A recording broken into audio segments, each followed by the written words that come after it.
Hi, my name's Avril Mathie. I'm a professional boxer from Australia, and this is my episode of the Sweat Collective podcast.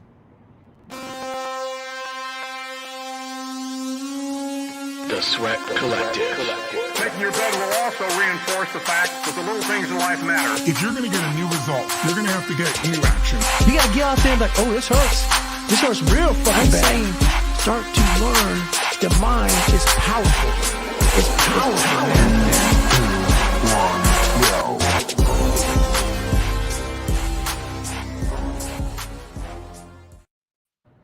All right, Avril, thank you so much for joining us today. Hello. Anyone that didn't see us, Avril's down in Miami, and she has like this beautiful view, and I'm already jealous because like right now it's like rainy out, freezing, rainy. New Jersey, like New York, is crazy like that. 1 month and it'll be like summer, and then 1 month later it'll be too hot to barely be there. I know. In 1 week, 2 days ago, it was like 75 degrees, beautiful, sunny, and then now it's like unbearable. Yeah. So what have you been doing to keep yourself busy during this time? That is an interesting question, and when people ask me, I'm always like, what have I been doing? Life's definitely changed. I'm still like, training a lot and stuff, but it's different training. I gave up trying to like do my normal schedule like with boxing and stuff because it was just getting frustrating. So I started focusing like every day I wake up, what do I feel like doing today? So I've been doing a lot more like long runs, which I can't do a lot of like when I'm in training camp because I need to focus more on like sprints and high intensity kind of training. So that's been really nice, and a lot of yoga. And actually it was maybe like a few weeks into quarantine, I was like, oh my God, my back doesn't hurt. Who am I? It's like a new person.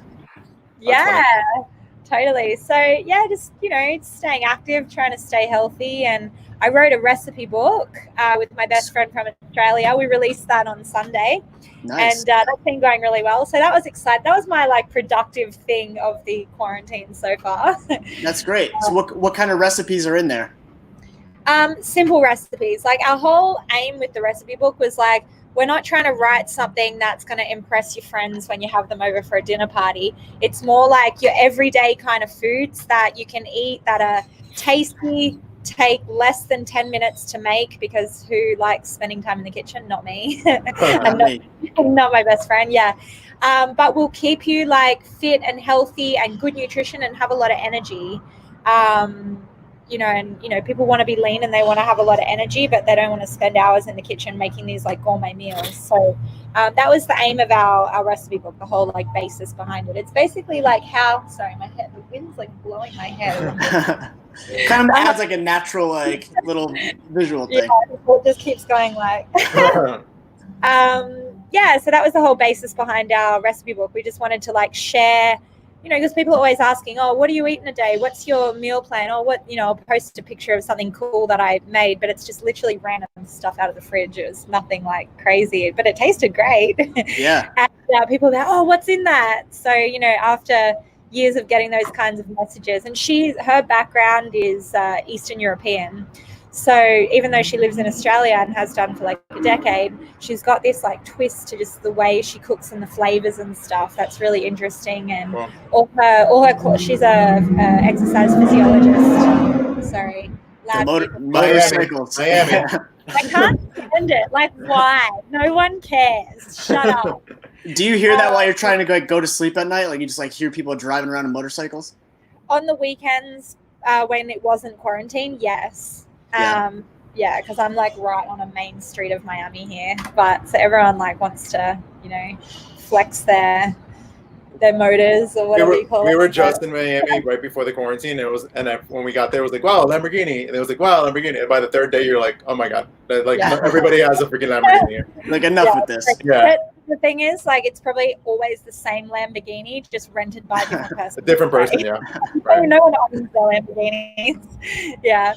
But anyway, yeah, so her clients, like she's a nutritionist and exercise physiologist and an ultra marathon runner, and her clients and like training buddies and stuff are always asking, oh, what is that? Because her cooking, like, it's simple, but it's like a little bit different, different flavors and stuff like that. So I thought it'd be really cool for us to combine our recipes and do it together. So it was a fun little project, and so far we've had a really good response and people are enjoying the food. So Cool. that's all we can ask for. Really. Yeah, that's awesome. So do you incorporate like some like Australian flavors or like Australian dishes and stuff like that, or I don't even know. Does Australia have like any specific flavors?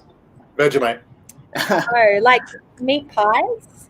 Meat pie? But I didn't put any. Yeah, a meat pie is pretty Australian, but I didn't put any of them in there because that takes a lot longer than 10 minutes to make. So if I'm gonna have a meat pie, I'll just buy one. I'm not making one of them. Yeah. But do you have like a lot of like Australian cafes in Miami at all? Because I know like in New York, there's a really good one. It's called Bluestone Lane, and I'm pretty sure the girl that started it came from Australia just to start this like really cool cafe. Well, there's a lot of Australians in LA and in New York, but the rest of America, there's not really many Australians. Like I know two other Australians here in Miami. So, you know, for like one of the biggest cities in the US, you'd think there'd be a lot more, but yeah, I think because it's quite difficult to get a US visa. And so if you're coming here, you kind of have to be like, you know, prove yourself to get that. And so people go to New York because there's big opportunities. And so there's companies that are willing to like sponsor Australian workers. And then LA is like the center of entertainment. So there's a lot of like actors, wannabe actors, models, stuff like that in LA. And that's why people go there. But Miami, it's more like, I mean, for me, Miami's amazing, but it's not really like a center that draws people that like opportunity emigrate, I guess. Yeah, unless you're South American. So why did you choose to go to Miami? Is that where you had like a first job or? No, so it was I decided that I wanted to take boxing seriously and I wanted to like have a proper go. So I was like, okay, I need to move to America to do that because there's nothing going on in Australia. Even our best male boxers have other jobs, you know, like it's not a viable career to just box in Australia. So I was like, okay, LA, Vegas, which one? And then right at the last minute before, I hadn't like decided when I was going to move. I just knew it was going to be like soon. And I was sort of waiting for an opportunity or something to pop up. And we're going out to that Lambo. Or the bike. It's not even like a ambulance or anything. I don't even know what it is. It looks like whatever it is, it's serious. Wow. Yeah, it's going past right now, so give me a second to be gone. All right. Yeah, LA, Vegas. Which one am I going to move to? And I was in America for a few months at the end of 2015. I came over for a pageant, and then the trip just kind of got extended. And while I was here, I spent a week in Miami and just fell in love and was introduced to my boxing coach. And I was like, well, I have a good boxing coach. There seems to be a good like boxing community here at this gym. And what else do I need? I'm a beach girl. Like, how did I think I was going to live in LA or New York or Vegas, you know? Like especially Vegas. Well, the mountains and stuff and the outdoor life in Vegas is beautiful. And I've spent a lot of time there, not like on the strip, you know, just out of it. And I do enjoy Vegas, but I don't enjoy cold, and it gets cold in the winter. So yeah, Miami was just an easy decision once I came here and realized what it has to offer. Is the weather very similar to Australia where you were from? No way, it's way better here. Is it? Yeah, like the weather where I'm from in Australia is comparable to like LA. Okay. So it's never terrible, but in the winter it still gets like cold enough that is not enjoyable for me. Right. Like there's 3 months of the year where I'm waking up early in the morning like, oh my God, I can't handle that. It's popping down there. Well, isn't it kind of, it's opening back up. Life's kind of opening up back there. Yeah, for Australians. So from what, just speaking to my friends, apparently there's like barely any new cases. Like there'll be a handful of new cases a day. So they've decided that as long as they keep the borders closed to foreigners, then they're going to pretty much, like not fully straight away, but you know, in stages, open up the country for Australians to like live their lives. That's good. Yeah, so like if I want to go back to Australia now, like I can because I'm Australian, they can't turn me away, but I have to spend 2 weeks in a hotel that's like guarded by the military. Really? Wow. Yeah, Jesus. and you're not allowed to get out. So yeah, it's like, because I was sort of like, what else is going on? May as well like go home and visit my family, you know. And then I heard about the 2 weeks in the military guarded hotel, and I was like, okay, yeah, I'm good. I'll stay in Miami with this nice weather. Yeah, totally. I know, and it's about to be winter there, so it wouldn't be that much fun anyway. Yeah, absolutely. Are the beaches still closed in Miami? The beaches are closed. Yeah, unfortunately, it's like such a tease. I'm looking at it right now, and To be so close today, which we never get. So it's kind of like, oh, it'd be fun to just like have a mess around out there today. But anyway. Yeah, absolutely. I saw on your Instagram you do a lot of beach volleyball. Yeah, I just started. It's when I first moved to Miami, I was modeling and I was with an agency. I mean, I still model a little bit, but I'm not with an agency now. And they have this thing every year called the Model Volleyball. And it's such a fun event. So just through the agency, I like did the Model Volleyball and I had so much fun. And I was like, oh my God, I really want to learn how to play this sport properly. But between boxing and jiu-jitsu and like everything else I do, I just never had time to actually like do it, you know?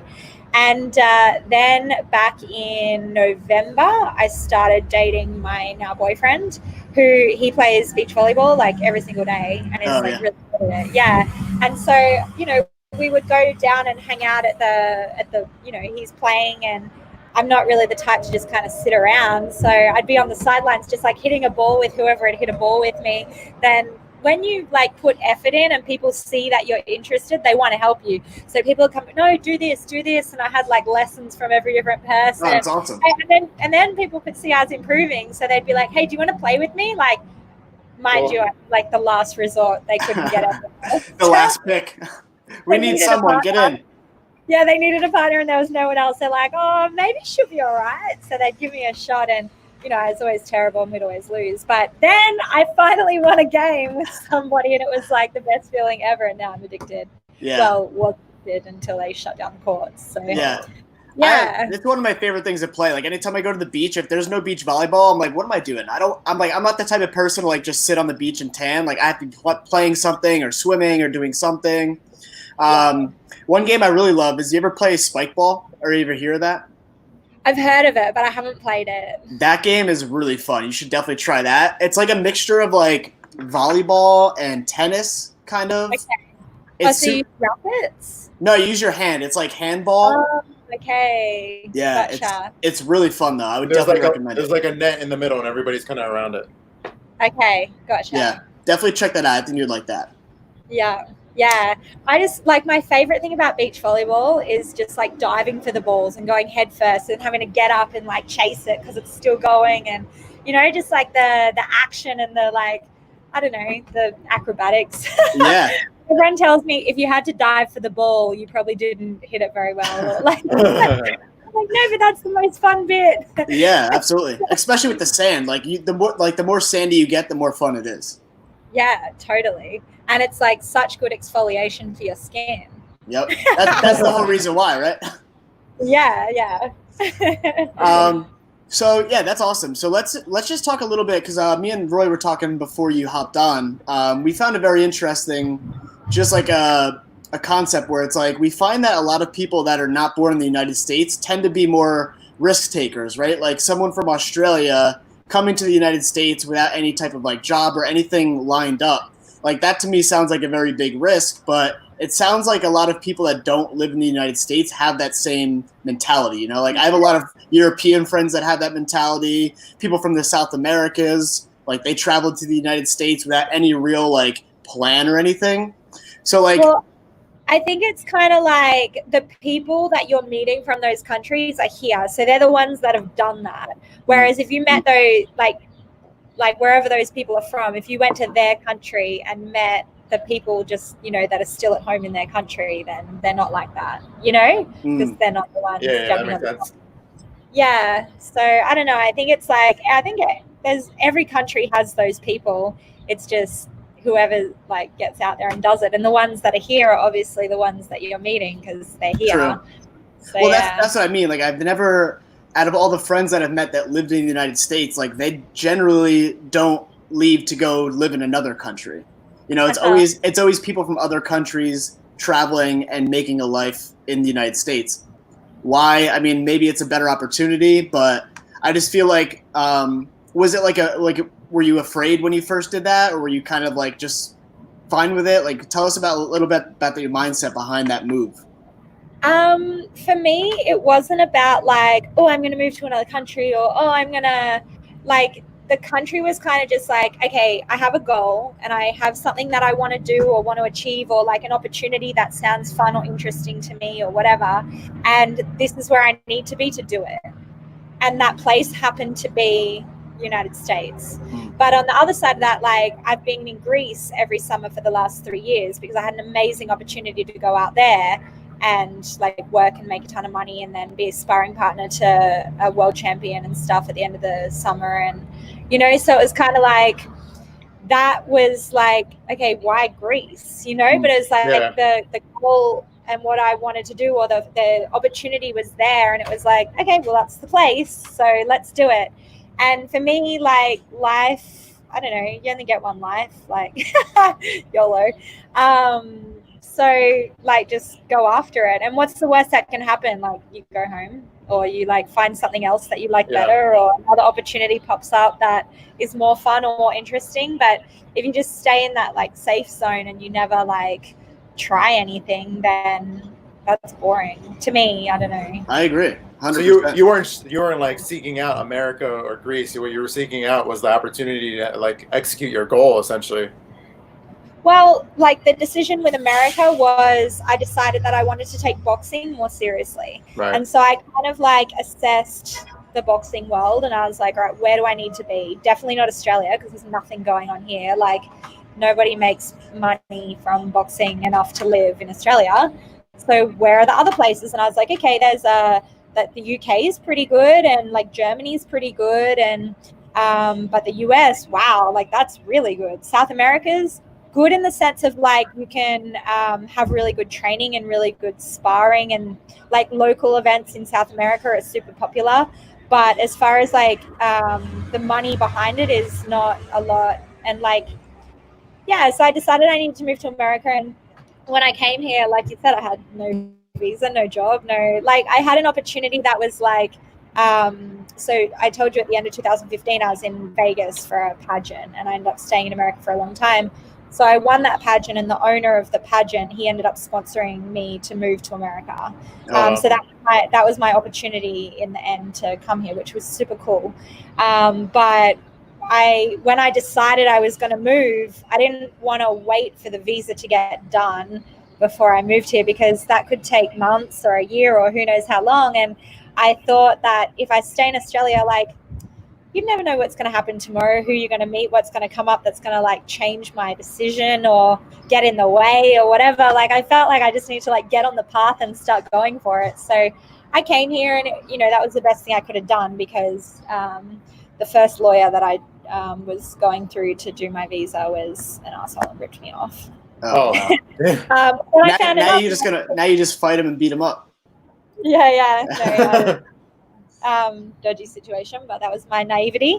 But being here, I was able to like track down another lawyer who was able to help me, and was amazing, So if I hadn't have come here, maybe the opportunities wouldn't have opened up for me, meeting different people and just like making it all happen. And yeah, so that was cool. But sorry. No, America was just like, okay, I have this goal and this is where I need to be to make the most of it. But when I first moved here, like the first few months, I was sort of like figuring out my visa. And, when you're applying for a visa, it's like, maybe I'll get rejected. And so there's that stress of like, am I staying? Am I going? What am I doing? Like wanting to making friends, but also like, is this temporary? Is this like, just life being up in the air? It's like a very confusing time. And I was getting really stressed about it some days. And I remember one day I just like, had a bit of a meditation while I like to meditate when I go for long runs. And I was thinking about it. And I thought, you know what, if my visa gets rejected, like what's the worst that can happen? I moved to Argentina and I spent a year living in Argentina, like, having a amazing coach and training experience there, fighting, building myself up as a boxer. And then I reapply, because you can't apply twice in 1 year. You have to, if you get rejected, you can wait a year and apply again. So I was like, so I spend a year in Argentina, I get really amazing, and I, build opportunities for myself from afar, and then I come back and I apply again. I'd be successful next time, Yeah. And when I thought about it like that, like what's the worst that can happen? I go to Argentina. I was like, fuck yeah, I want to go to Argentina now. Right? And so then I kind of like took the stress off my plate, is just think, what's the worst that can happen? Like, okay, I like that option actually. So that's great. Yeah, that's a great mindset. I mean, like you said, what's the worst going to happen? And then you're going to go to an even better, probably even more beautiful country there. I've never been there, but it looks beautiful every time I look at pictures. Yeah, I want to go so bad. And you probably would have came back like way stronger than you were when you were applying for the first time.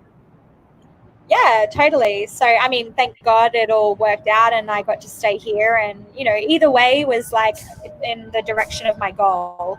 But like my point, I guess, is it's not necessarily about the place for me. It's about like achieving the goal and like getting there. And maybe the path is different to what I thought the path was going to be. But right. So do you what does your like goal setting process look like? Do you write them down? Do you have like a vision board, or what does that process look like? Yeah, I write them down. Like it's it's in the forefront of my mind, but I'm also a type of person that like I want to do everything, So sometimes I have like a lot of goals on the table, and so it's good to write them down and then order them, like what's most important. Because one thing I learned, years ago, was I had so many different goals and I wasn't achieving any of them because I had so many different goals. And when you focus a little bit here, a little bit there, a little bit there, and then things change and you're behind the times and whatever, and it's just impossible to do everything at once. So I'll I'll have a bit of a think and I'll be like, okay, what are my goals? I'll write them all down and then I'll be like, what's most important to me? And then like put them in order and be like, okay, I'm only going to focus on the top one or maybe two for now. And then boxing for me at the moment is number one. Well, not like at the moment because the whole world's on pause, but before quarantine. Yeah. Like just say I got an injury or something, then I'm like, okay, I love boxing, but that can no longer be number one. What's number two? Let's go focus on that, and just focus on that. And sometimes it changes.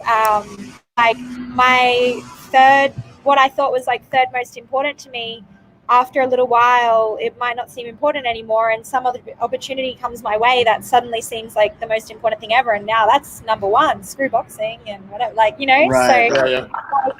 I like to constantly just like, okay, like what are my goals and what's most important to me, and just be honest with myself. Like for me right now, boxing is the most important thing, but I'm also open to the idea that at some stage something else might come along that might seem more important, so it also puts a bit of I don't like to put time limits on myself either, because I like to sort of just do my best and do what I can in the moment. And if you put time limits on things, you can stress yourself out. But also knowing that there's a potential that my goals might change and this might not be so important anymore, it kind of drives me and motivates me to achieve as much as I can while this is still important to me. Right. Because I don't want to walk away unmotivated, but also feeling like I didn't achieve what I want to achieve, So yeah, so like what is so if you look at it like that, right? I'm just trying to think of how I can word this, but it's like at what point when you're like going towards a goal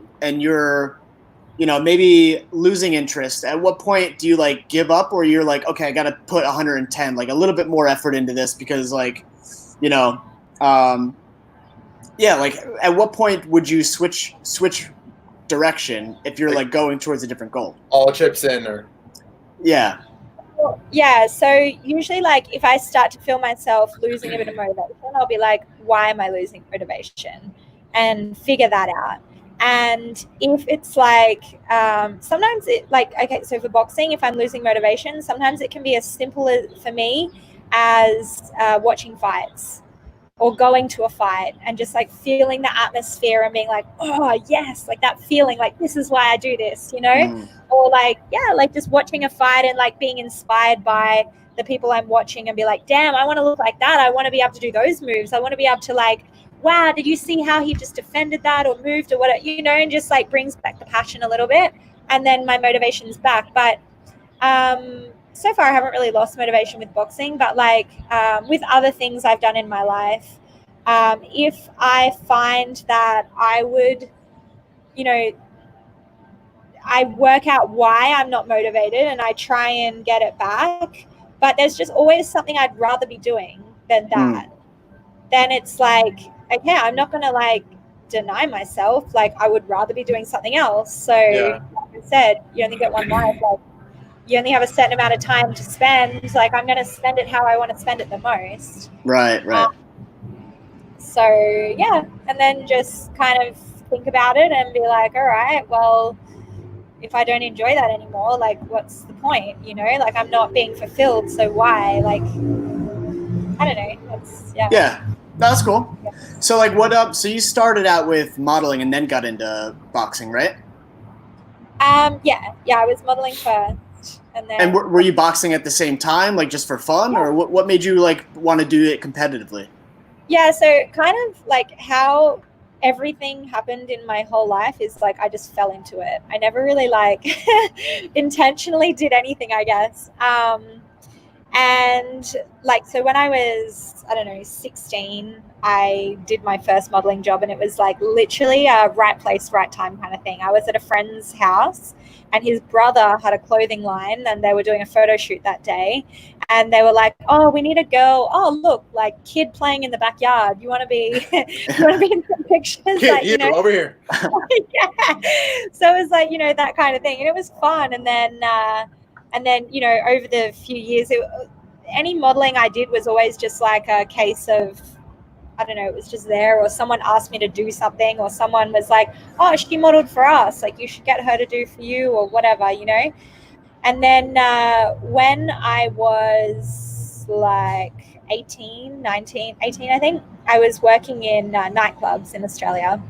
And we used to have this thing every Wednesday night. It was like a bikini pageant or swim, you know, modeling pageant or whatever, but cash prizes. So the girls would go in, and if you won, you got $2,000. Second was $1,000, and third was $500. And they ran these things every month. Like 4 heats and a final, and it was almost constantly going. This is like pre-2008 global financial crisis. It was just being like flung everywhere to get people into venues.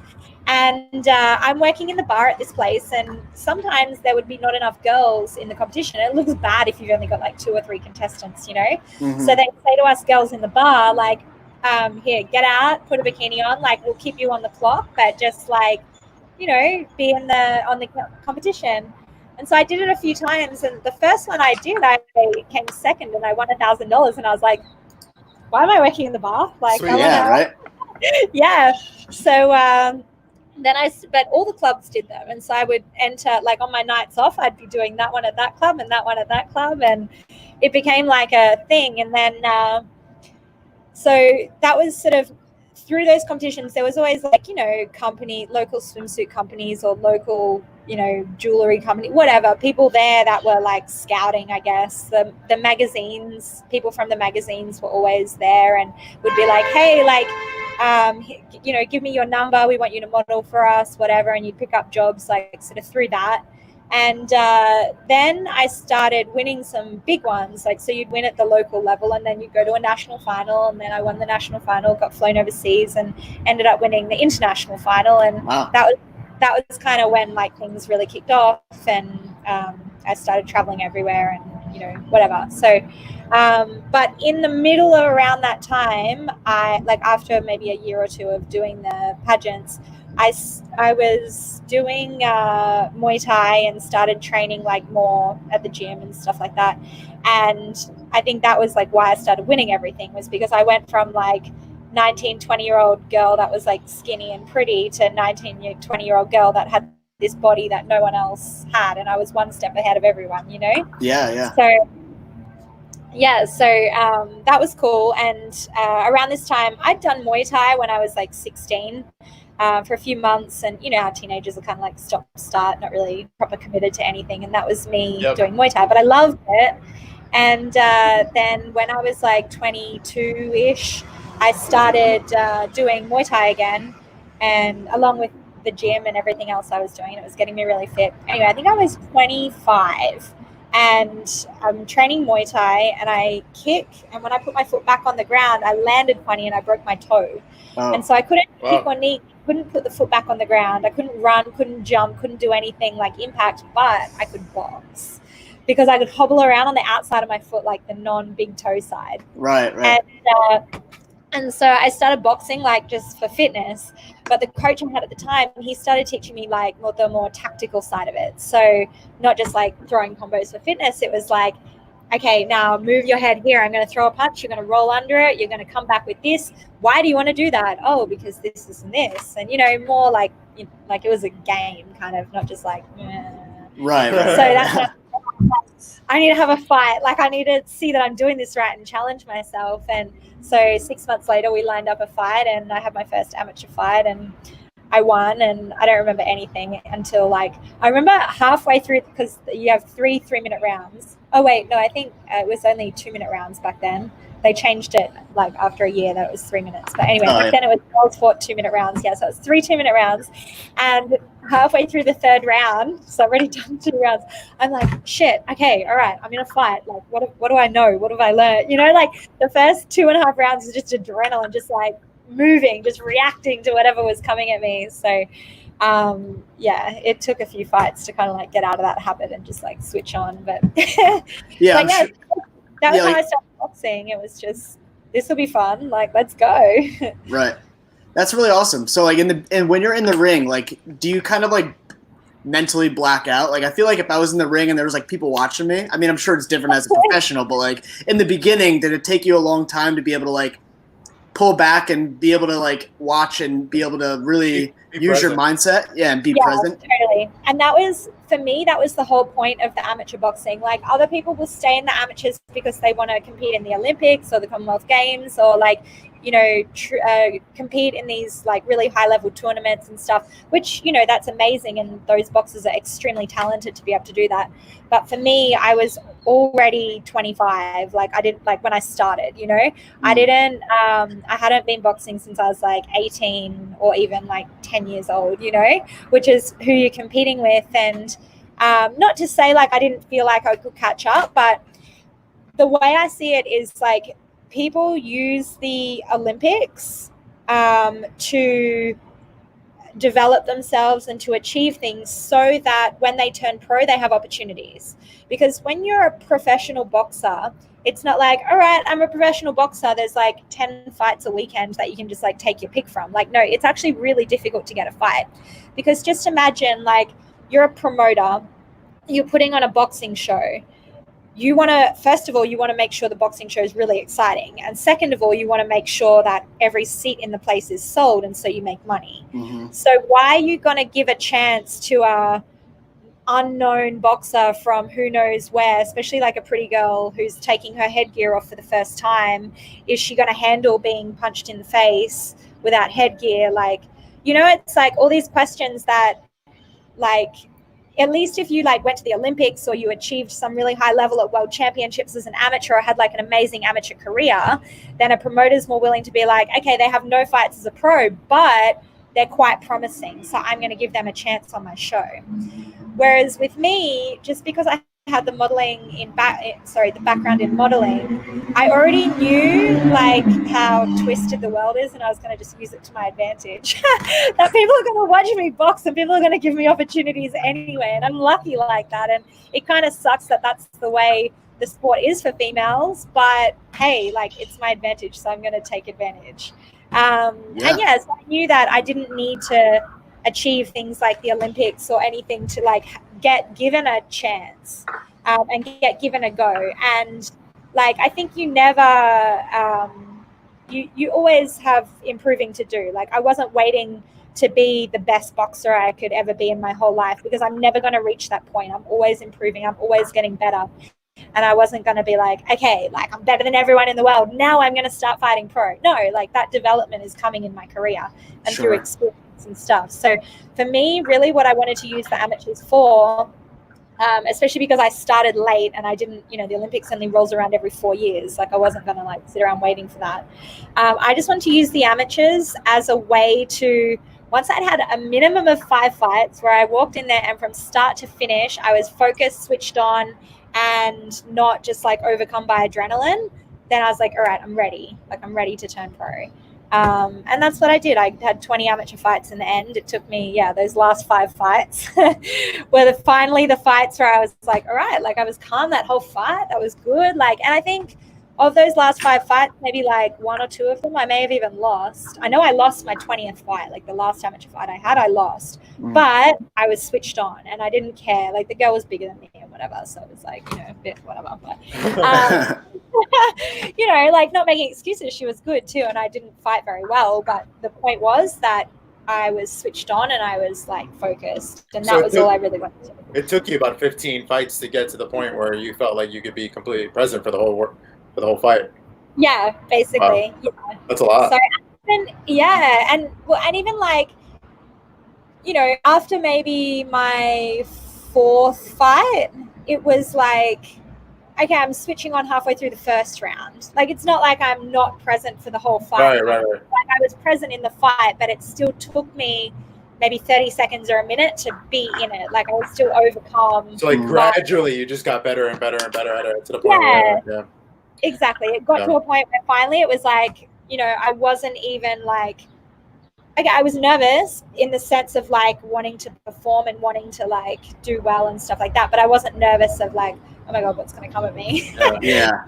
So, yeah, just being able to control the emotions. Yeah, I think that's a really important thing too, is like a lot of people, whether it's like going for pursuing a career or pursuing some type of new task, like they feel like they have to be considered like a professional to take that step into whatever they're doing. But like, you know, if you wait till you feel like you're pro, it might be too late for that. You know, it's like. And I remember like my boxing coach here in America, he was trying to convince me to go pro for ages. And I was like, oh, not yet. Like, I want to have a few more. And he was like, Avril, I don't think you understand, like your first, like at least 3 or 4 professional fights are going to be easier than all your amateur fights, you know? And I was like, what do you mean? He's like, everybody starts somewhere. And there's like a lot of people like don't even bother with amateurs and don't even have that experience that, you know, like there's people out there that just want to like have a go and they think that without even any they could be pro no matter. Yeah, like I don't know, I don't want to like diss anyone or anything or whatever, but some people just think that they're way ahead of what they are, and there's people like that out there, you know, and when in your first like few fights you're fighting other people that it's maybe their first fight or second fight or something like that. And so, you know, people are being tested at that stage, and maybe after like 3 fights they're like, oh yeah, fuck, this isn't for me, you know. Mm-hmm. But you get them in their first few when you're also in your first few, like they're probably going to be a lot easier fights than what you had in your amateurs, you know. So yeah, that's really interesting. I mean, I feel like even for someone that's like pursuing like a new business, right? Like a lot of people are afraid to take that first step into starting a business or launching a website because they feel like it's not perfected, when it just sounds like what the best option would be is to launch it and then develop it along the way. And I feel like the mindset that you develop through boxing or Muay Thai or jiu-jitsu, like those are never ending arts, and you're always learning, you're always pursuing the art, you're always getting better and better. And I feel like those same things apply to a business or anything outside of fitness. Yeah, 100%. Yep, totally. Like I launched an online fitness program a few years ago, and it took me 3 years to make it and do it because I was never satisfied. I was always like, oh, like, you know, no, I need to do this, or, you know, the times would change. And so I was like, oh no, I want to add this into it, or it's not good enough, or, oh, now people in the world are doing this, not that. So I accommodate that. And then by the time I finally released it, I'd spent a lot of money, and it was so complex and involved, and whatever. For whatever reason, I got divorced and ended up just throwing it away because difficulties. But in the end, it was kind of like if I had have just started with what I started with, basic, and then people are signing up, people are enjoying it, I take their feedback and I'd be like, oh, now we can add this concept. Well, I've already got like paying subscribers, and then we add this concept, it gets better, so people are happy and they tell more friends about it. Oh, my thing that I'm doing, they added this, and and then more people give you more feedback. Oh yeah, we can add that, yeah, of course, and you build it and build it and build it. And I realize in hindsight that, and I'm working on a new project similar to that now. I'm working on a boxing app at the moment, and I'm using that concept of like, I'm just going to start super basic and add to it as like, the feedback comes in and stuff like that, because, there's not a lot out there as far as boxing programs to compare to and like run off sort of what's working and what's not. So I figure like I'm just going to like put out there like what I think is going to be a good product, and like just, from talking to different people and stuff in my life, and put it out there, see what response it gets. And hey, maybe it gets no response and everyone hates it, and then I'm like, well, thank God I didn't just invest $50,000 in it. Yeah, absolutely. And I can, whatever, it's, a few hours, months of my time, or maybe it's super successful, and so because it's super successful, I'm motivated to make it bigger and better and add things that people are asking, and you kind of like build it based on what people want and give them what they want, because at the end of the day, that's what it's about. Like give the people what they want. Yeah, I think that's the thing, right? It's like, instead of like developing an app or developing a platform where it's all based around what you think, you're getting live feedback from people that are using it so that you can make it better. And that's the best way to do it. Totally. Yeah. Like, it's not, at the end of the day, like, the app's not for you, the app's for everyone else. Like, it's a way for you to share what you know and like give your knowledge and help people and stuff like that. But really, it's like, do they want this help? Maybe they don't want this help. Maybe they don't see any use for it, or maybe they would like it better if it was just a little bit more like this, or but so yeah. Cool. Yeah. All right, so we're gonna play a little game that we kind of play. It's a fun game. It's called Truth or Gnaw, and basically we're just gonna ask you about 4 or 5 different questions about like common misconceptions that are kind of floating out there around health and fitness, and maybe some other little fun ones that we're gonna throw in there. But some Australian stuff. Yeah. All right, Roy, kick it off. Okay, true for them. First one. The best way to get shredded is to reduce carbs.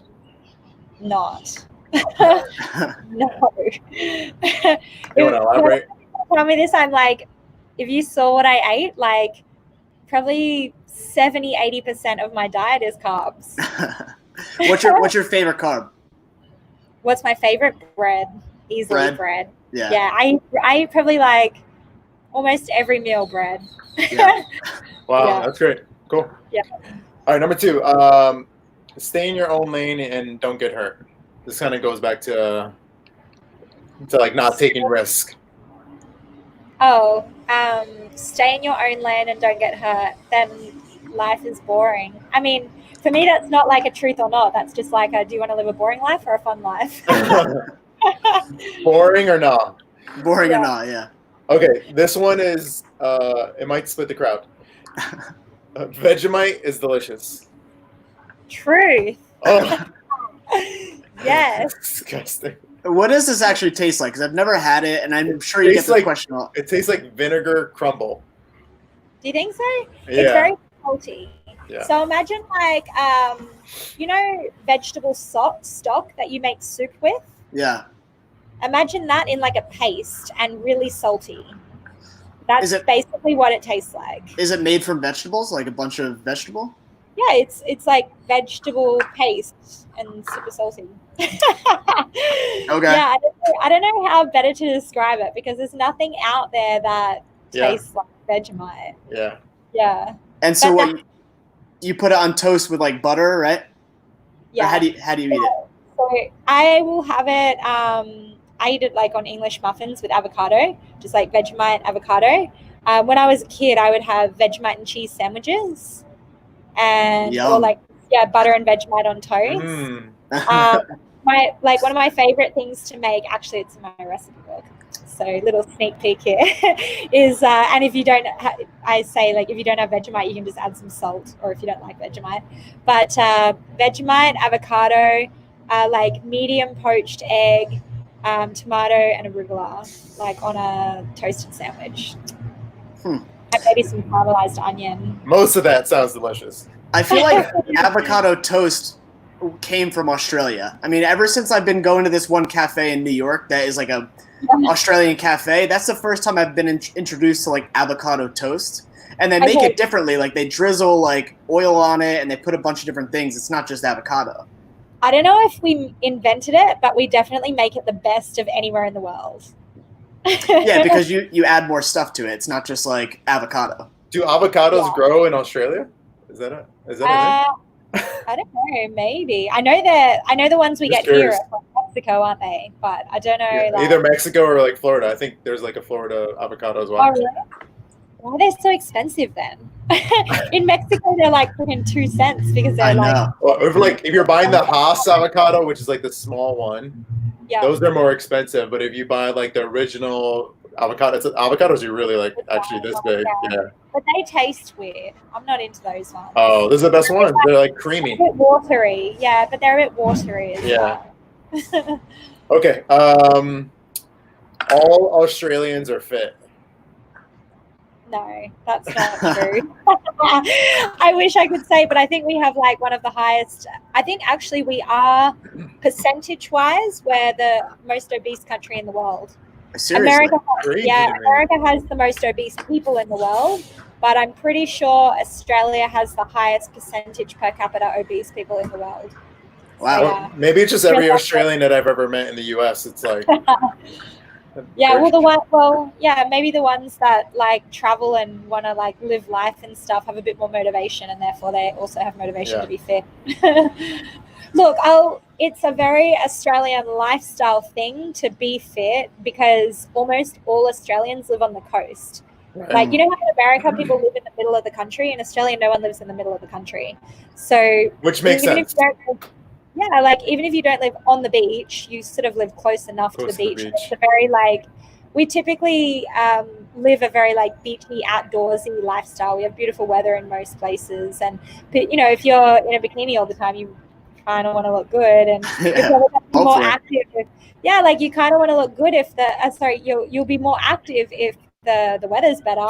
I understand why there's fat people in like Chicago and New York, because there's parts of the year where you're literally just sitting on your ass waiting for it to pass, and it's hard to motivate to get off the couch and go to the gym. But in Australia, when the weather's nice most of the time, then it's more motivating to get outside and do things. I feel like that's the same with like Brazil. Like if you go to the coast in Brazil, everyone is fit, but probably if you move into the middle of the country, it's totally different. Yeah, totally. It's just that like bikini life, you know? It's like you said, you just got to stay fit. No one wants to like roll over and feel gross when you're in a bikini or a bathing suit. Yeah. Do men in Australia wear like the same type of bathing suits as they do in Brazil, like the real short ones? No. Most men, like you see them, and we have a lot of Brazilians in Australia, so I feel like the introduction sort of is there. And so we have a thing we call DTs, which is short for dick togs, which is like, what do they call Speedos is what they call them here. You know? Yeah. So typically guys will wear, and not a huge percentage of guys will wear Speedos, but guys will generally either wear Speedos or boardies. So it's like one or the other. Most wear boardies, but okay. Do you do any surfing? Yeah, I love surfing. I didn't get into it until maybe, I don't know, my last few years living in Australia. And I used to live like 2 blocks from the beach. So that was really fun. And but then since I moved to Miami, there's like no surf here. Yeah. And maybe almost 2 years ago, I had an injury, and I was like, what was my injury? I think it was a broken nose, maybe. I don't know. Something that like I could do everything. But, wait, I'm pretty sure it was my nose. Anyway, I can't remember. Something happened to me that it was like I could still like do stuff, but I just didn't have time, like, because I was going to Greece for the summer. So I had like this 3-week window where it was like I didn't have to work. I didn't have to like train. I didn't have to do anything. And I was like, oh my God, I never have this opportunity in my life. Like 3 weeks, what am I going to do? I was talking to one of my friends and I was like, there's too many options. I want to go here. I want to go there. I want to go there. I want to do everything. And he was like, since you moved to Miami, I haven't heard you stop talking about how much you miss surfing. Like, why don't you go somewhere where you can surf? And I was like, ooh, great idea. So I'm like, where's like a good place? He goes, Costa Rica's close. I was like, boom. Went online, bought a ticket for the next morning and flew out to Costa Rica on a one-way ticket. And I had so much fun. And so that was like all the surfing I've really done. But while I was there, I was, living that surfy life and just having a great time. And I put up a post with a surfboard. And one of my ex-husband's friends contacted me on Instagram, was like, hey, I work for a surfboard company now. Do you want me to send you a surfboard? And I was wow, that's awesome. So he sent me a surfboard to Florida, and even though we barely have surf here, but occasionally we do. And so whenever we do, I'm like out there. Yeah. But like I get to go out like 10 times a year, so I miss it. But it's hard. So hard. Yeah, but I recently discovered Puerto Rico actually, and the timing of when I went to Puerto Rico, it was back in January. The 1 week we were there, the weather was terrible, so we couldn't do any surfing, and I was so upset because that was like the reason we went. And then my boyfriend, his family lives in Puerto Rico, so we've been planning a trip, but then quarantine freaking hit. Man. Now I know how easy it is to get to Puerto Rico, and how we have a place to stay with his parents, and yeah, that's awesome. Like the opportunity is there. Like as soon as quarantine's over, I'm going to be like half living in Puerto Rico, surfing all the time. And I have really good sparring there too, so it's amazing. Good place for me. Maybe you're just going to move there next. Maybe, who knows? Yeah. Do you do like a lot of paddleboarding in Miami? I love paddleboarding. It's like one of my favorite things. I've done it a few times, and it's fun. But for me, that's like relaxing, catch up with a friend, just paddle around and whatever. I'm like not strong enough or good enough at it to do it at a speed that it's a workout. For like a workout, yeah. Yeah, so for me it's kind of like, oh, that was relaxing, nice to do, but I don't know, I just like playing volleyball or doing jiu-jitsu or something. Yeah, you seem like the type of person that needs to be like yeah, me hanging out with my friends, I just want to like, yeah, let's go. That's awesome. Yeah. All right, Roy, last one. Oh, last one is Australians are the kindest people in the world. Yeah. Actually, people from Japan are the kindest people in the world. Really? I went to Japan. Australians are probably second though, because they're very like relaxed and easygoing and friendly and like, want to make friends and stuff like that. But when I was in Japan, I'd be like, hi, sorry, don't speak Japanese. Can you tell me how to get here?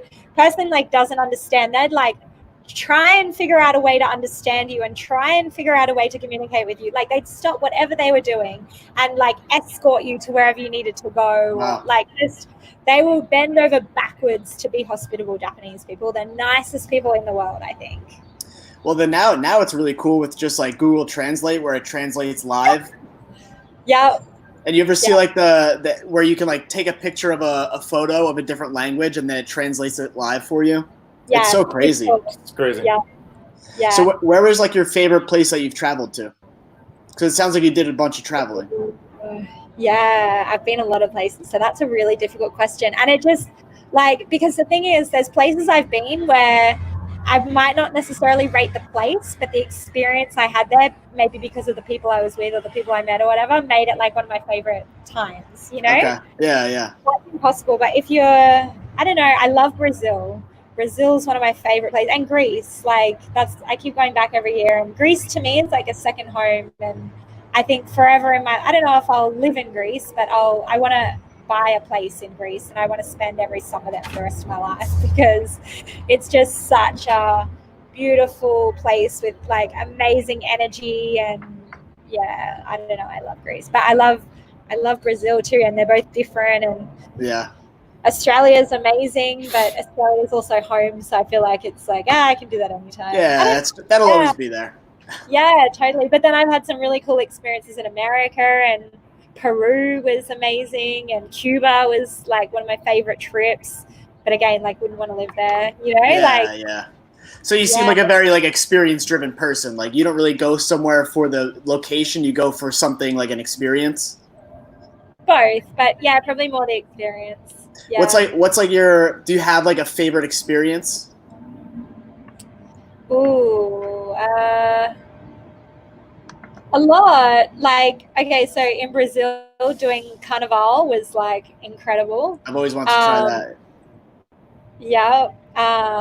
In Thailand, I like trained and lived in the Muay Thai camps for like just a few weeks, but that was amazing. In Greece, just like living there in the summer and just that whole experience, like everything about it is phenomenal. I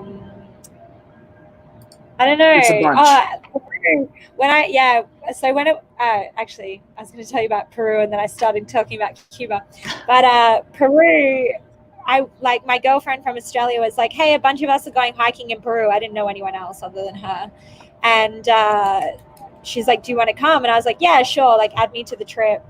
And I literally just like turned up, like not even really realizing what we were doing or anything, and we did this like 5-day hike through the mountains, and it was sick, like no technology, and we had to just like entertain ourselves, and we were all like, every person knew like 1 or 2 other people, but we were pretty much all strangers to each other. By the end, we're like family. Like it was the best. Like we had so much fun, like just entertaining ourselves without internet, without communication, without anything, you know. It was cool. Yeah. And for a reason, that was why I loved Cuba.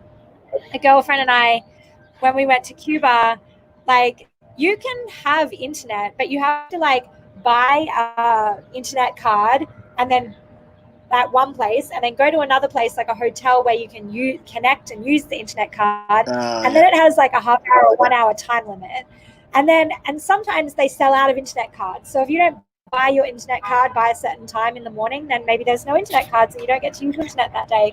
So what it means is like you can have some connectivity with the outside world, but for the most part, you're just like roaming around, like it's just the two of you in this jungle of whatever. And you're just like, I don't know, we'd be like, oh, let's go that way. Oh, let's go that way. Oh, look, that person's dancing over there. Let's go dance with them. Oh, let's talk to these random people that we don't know how to speak Spanish to, but let's just try anyway. And like, that sounds awesome.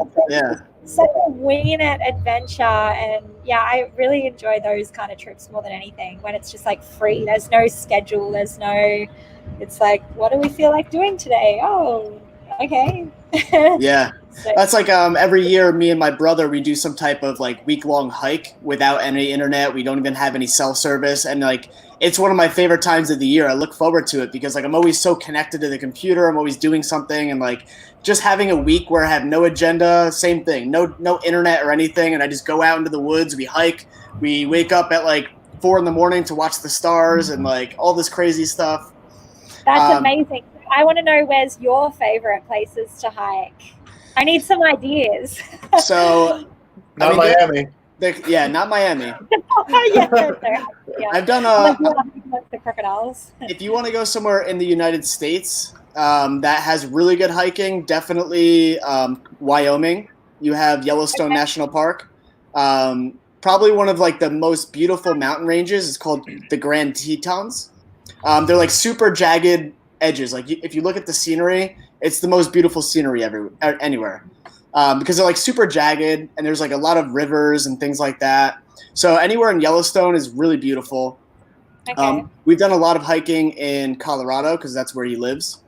So anywhere from like, oh man, there's so many different mountain ranges, but we honestly just pick one on the map, and that's the year we go. We just do that.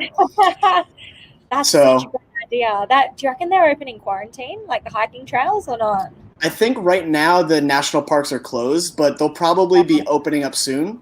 I actually just booked a trip out to Utah, Salt Lake City, to do a bunch of like day hiking. So bad. Yeah, I'm so excited because we've been trying to do this for like the last 2 years, and it just never worked out. So we're just gonna rent like a Airbnb and then just like do a bunch of day things, like rent sand buggies and go hiking one day and like swim in the lakes. And yeah, I'm looking forward to it. But like right now the flights are so cheap, so I was like, I'm just gonna buy it. They have like 100% guarantee on your money, so I was like, whatever. Yeah. But Peru is like on our list. We're like, we got to get to Peru and hike because I hear it's amazing there. Yeah, so there's like a bunch of different trails you can do to get to Machu Picchu, and the most common one is the Inca Trail. But my friend did the research. I just turned up. And they reckon, and I would agree now that I've done it, that the Salcantay trek is the best one. Because you go higher and you go, like, you do parts of the Inca Trail is shared, but you go around different areas where you, like, see different stuff. And I think it's, like, 1 day longer, the Salcantay trek that we did as well. So, yeah, I'd highly recommend that. Like, it was super challenging, like, because the altitude. Mm-hmm. So it's like, okay, yeah, maybe it helped being fit or not. I don't know. But, like, you think you're fit. And then you try and there's like, no air. That's how it is in Colorado, too. I mean, in Colorado, we were planning to do a 52-mile hike. We got about 9 miles in, and my one friend, he almost not died, but like he almost passed out. Like he literally couldn't walk anymore. So me and my brother were like the fittest ones in the group, and we were struggling. So we knew he was struggling. Yeah. And it was just funny because like we had this whole thing planned. We had to just end up camping for 2 days to let him recover and then just hike back. Yeah, it was bad. Yeah. So halfway through the hike, the first day, maybe we were like 5 hours into this hike. It was nonstop, like up and down, up and down, up and down. But we were carrying 50-pound bags on our backs. So we ended up having to ditch his bag in the woods, and me and my brother went back the next morning to grab it. So it was crazy. So we were way underprepared. The trek that I did, the Salcantay one, we carried like our day backpacks, but we had locals that would cart our stuff from one campsite to the next. Oh, like on a donkey or something? That's nice. The way to go. Yeah. Like there were these women, they were like, I don't know, 50 years old, but they were so strong and so conditioned to the altitude. They'd like charge past us with like they're these little people. These Peruvian mountain people, they're like little people, and the backpacks were like 3 times the size of them. They had like stuff coming out everywhere, and they were so strong and so fast. I guess they do this like every day, so they're conditioned used to it. But I was like, who are you? You're like, can I have some of that like energy right now, please? Yeah. Do they give you? Do they give you like? I heard they give you like cocoa leaves when you're in Peru because the altitude. Yeah, so when you first get there, like at the airport in Cuzco, you can like chew cocoa leaves at the airport. Like they have it there for you. And so before we started the hike, they told like the company that we did it through, told us that we had to, and it was just us, like even though it was through a company, it was like not a whole bunch of other people. But they told us we had to get there 2 days before the hike started to just like get used to the altitude before we actually started doing any physical exertion. Yeah. So like the first 2 days, I didn't realize that I stopped breathing in my sleep, right? All the time, like for probably my whole life. So when I'm in Cuzco, there's less oxygen in the air because you're up high. And so I'd be in the middle of the night waking up like 70 freaking million times a night because I stopped breathing and I like wake up suffocating, Yeah. Whereas normally I guess I like suck in enough oxygen for what I need. And then when my body's just in a rhythm being used to like sea level, because I've always lived at sea level. Right. And now I'm up in the altitude, it's like my normal pattern of breathing, I felt like I was suffocating all night long. So I like barely slept those first 2 nights. I was so tired. And then you got to hike the next day. Yeah. But when you're on holidays and you don't have like a normal schedule, you just like find this energy out of nowhere, I feel like. Yeah. I mean, you don't even have to sleep. You just go. Just keep going. Yeah.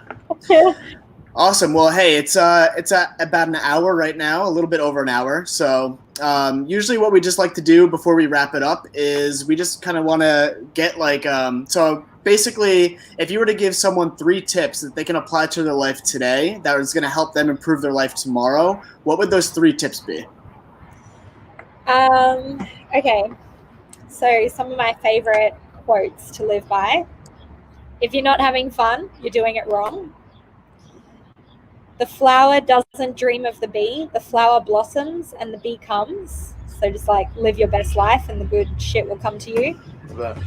And the third one would probably be the note that I wrote to myself when I moved to America. I told you I was like, oh, what's going to happen? Am I going to stay or go? And I wrote to myself, what was it?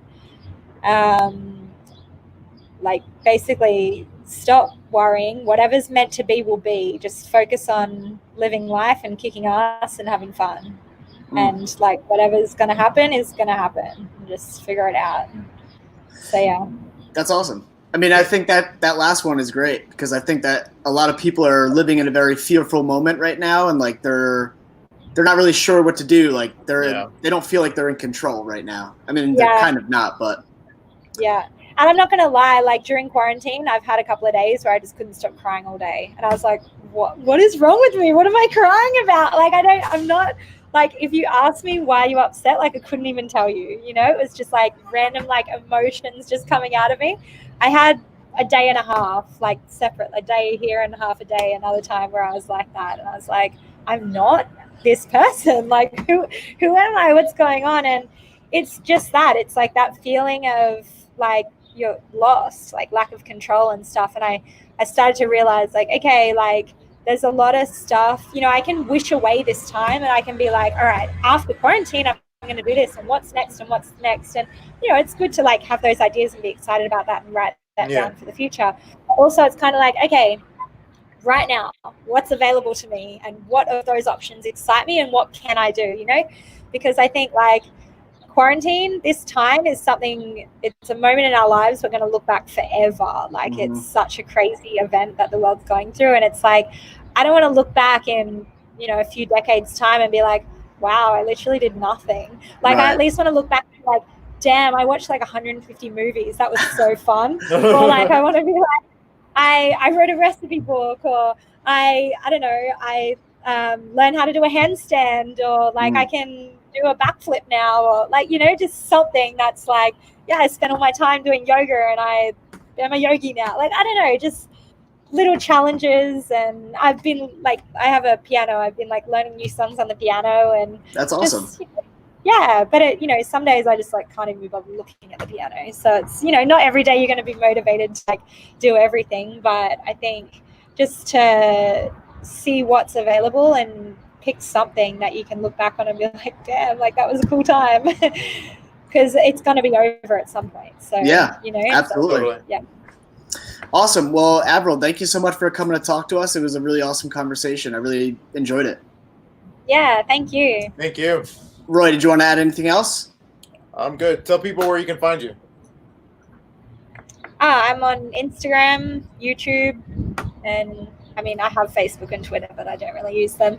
Just Avril Mathie, my name. No spaces, nothing.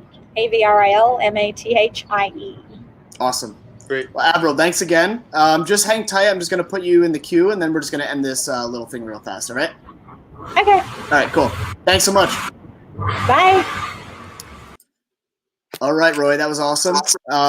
Anyone that's listening right now, Roy. I'm here. Okay. I was going to say we're still live.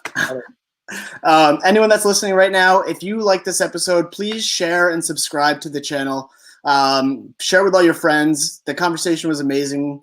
I have to go back and listen to it just to kind of digest all that stuff.